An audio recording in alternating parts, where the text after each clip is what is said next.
Les intervenants de ce soir, de ce point de vue au moins, sont a priori parfaits, car l'un, Jacques Lecomte, qui est à ma gauche, est donc avant tout un penseur, docteur en psychologie, il a été journaliste, il est l'un des principaux experts francophones de psychologie positive.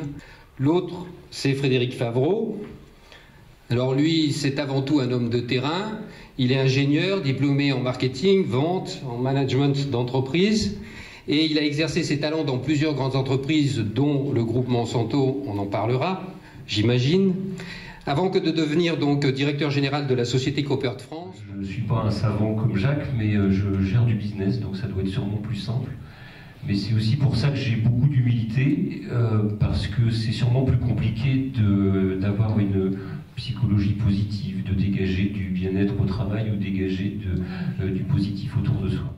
De résumer l'entreprise aujourd'hui sur le seul fait que gérer, alors j'aime pas ce mot, hein, mais effectivement de mettre l'humain au centre de la structure génère du résultat ou génère du business positif, sûrement, mais l'inverse est vrai aussi, et d'autres formes de management fonctionnent.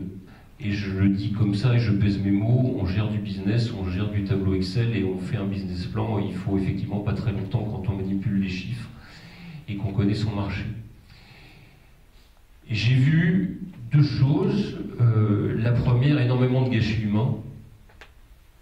Et effectivement, après quelques années, on se dit, pourquoi, ça sert à quoi tout ce gâchis humain, en sachant que ce gâchis humain, alors je parle de personnes qu'on demande de quitter la structure, de casser des contrats, quelle que soit la façon dont ça se passe. Alors effectivement, quand c'est accompagné d'un gros chèque, comme le font les multinationales, parce que c'est comme ça qu'on gère l'humain, et ça fait partie du contrat, il y a aussi des licenciements qui sont beaucoup moins accompagnés, et là effectivement c'est encore pire.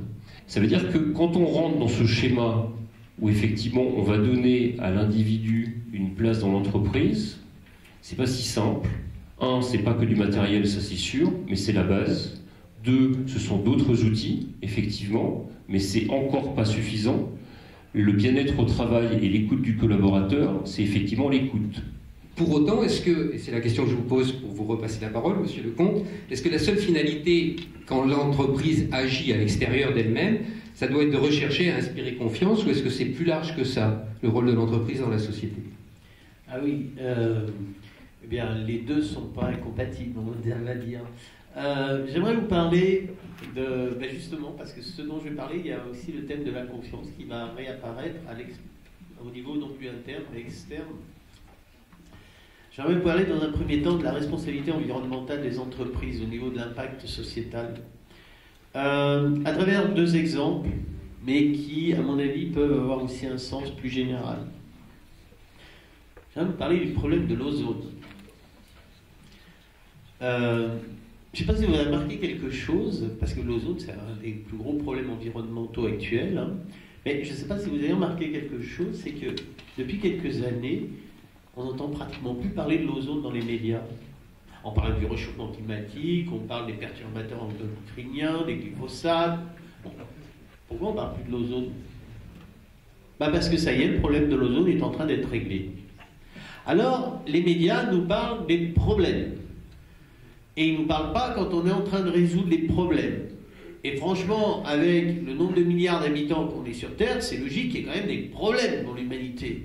Mais je trouve que c'est aussi très intéressant de nous dire comment on a résolu des problèmes, parce que ça peut nous inspirer pour en résoudre d'autres.